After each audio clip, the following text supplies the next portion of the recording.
বইমেলার ভিন্নধর্মী স্টলগুলোর আজকের আয়োজনে আমি এসেছি ভিন্নধর্মী স্টলে। দেখতেই পাচ্ছেন আমার কাছে আকর্ষণীয় বিষয় লেগেছে যেটা হচ্ছে যে কোনো বইমেলা স্টলের সামনে কিন্তু আপনি বসার কোনো স্থান পাচ্ছেন না। বাঁশ, তারপর হচ্ছে এখানে কুলা, চালা এবং পুরো দেশীয় আমের পাশাপাশি সুন্দর করে একটা বসার স্থান রাখা হয়েছে, ভালো লাগছে। তো এই আইডিয়া ভাইয়ার হাত থেকেই এসেছে। উনি বলছিলেন যে আমাদেরকে যে এটা তিনি সাজিয়েছিলেন, তার সাথে একটু কথা বলবো। ভাইয়া, শুরু করছি। আপনার টি শার্টের মধ্যে লেখা এক পেয়ালা দুঃখ হবে, আমার ধৈর্যের বাঁধ ভেঙে ভাসিয়ে নিল কত প্রেমের তরী, এক পেয়ালা দুঃখের জন্য তবু অপেক্ষায় আছি। মানুষ সুখ চায়, আপনি কি দুঃখ চাচ্ছেন? হ্যাঁ, কারণ আসলে আমি চাই যে একটু ব্যতিক্রম।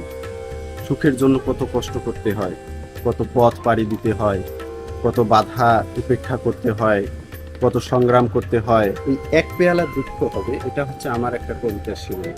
আচ্ছা আমার লেখা একটা কবিতা। আচ্ছা আচ্ছা, খুবই আর সুন্দর। এই নিচেরটা হচ্ছে কবিতার শেষে 4 লাইন। শেষে চাল্লা। চার লাইন। আচ্ছা, স্টলটা খুবই ভিন্নধর্মী, একটু গল্পটা শুনতে চাই। আইডিয়া এইটার আইডিয়া হচ্ছে আমার বড় ভাই, উনি হচ্ছেন একজন আবৃত্তি শিল্পী এবং প্রশিক্ষক, এবং এই প্রকাশনার উনি সম্পাদক। আর কাজটা আমি নিজে হাতে করেছি, প্ল্যানটা ওনার, কাজটা আমি। বড় ভাইয়ের নামটা যদি বলতেন। ওনার নাম হচ্ছে আলম বাঙালি। আলম বাঙালি, আচ্ছা, নাম শুনেছি। আর আপনার নাম? আমার নাম হচ্ছে এআই রানা চৌধুরী। এআই রানা চৌধুরী।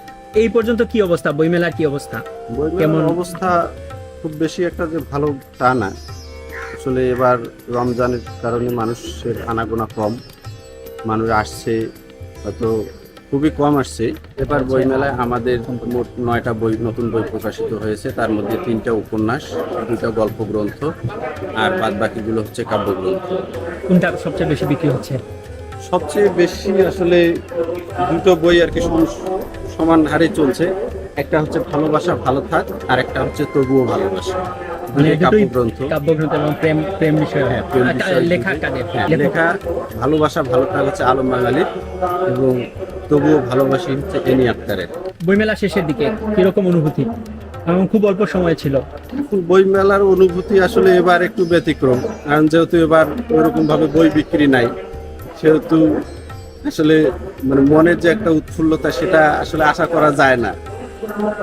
যদি বই বিক্রি হতো গতবারের মতো, তাহলে হয়তো একটা মানসিক শান্তি কাজ করতো প্রকাশকদের মধ্যে, বা যারা স্টলে থাকে তাদের মধ্যেও একটা মানসিক শান্তি কাজ করতো। কিন্তু এবার ওইটা নাই। তবে সবচেয়ে বড় প্রশান্তি হচ্ছে যে আমাদের এই স্টলটা দেখে মানুষ আসতেছে, ছবি তুলতেছে, এবং অনেকেই বলতেছে যে না, এই বইমেলায় সবচেয়ে ইউনিক একটা নান্দনিক একটা স্টল হয়েছে। এটাই হচ্ছে মনে সবচেয়ে বড় আনন্দ। এবারে আমাদের সবচেয়ে বড় পাওয়া, হয়তো জানি না যে বাংলা একাডেমি প্রতি বছর নান্দনিক স্টলের জন্য একটা পুরস্কার দেয়, আমরা সেটা পাবো কিনা জানি না।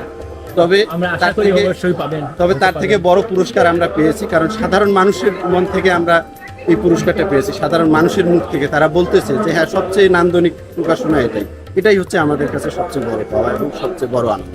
হ্যাঁ, আমরা দেখতে পাচ্ছি ছোট জায়গা নিয়েও কিন্তু, আর বই যে এত না, তাও বইগুলো আমি দেখতে পাচ্ছি যে বিভিন্ন সাইজের, বিভিন্ন ডিজাইনের, খুব সুন্দর।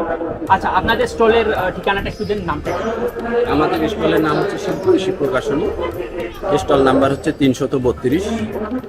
আর আমরা স্টলটা সাজিয়েছি আমাদের একটা গ্রামীণ পরিবেশ তৈরি করার জন্য, যে আসলে আমাদের গ্রামের প্রকৃতির কীরকম, গ্রামের সংস্কৃতি, আমাদের বাড়ি ঘরে কীরকম ভাবে আমরা সাজাই, এই একটা চিন্তা ভাবনা থেকে আর কি স্টলটা করা হয়েছে।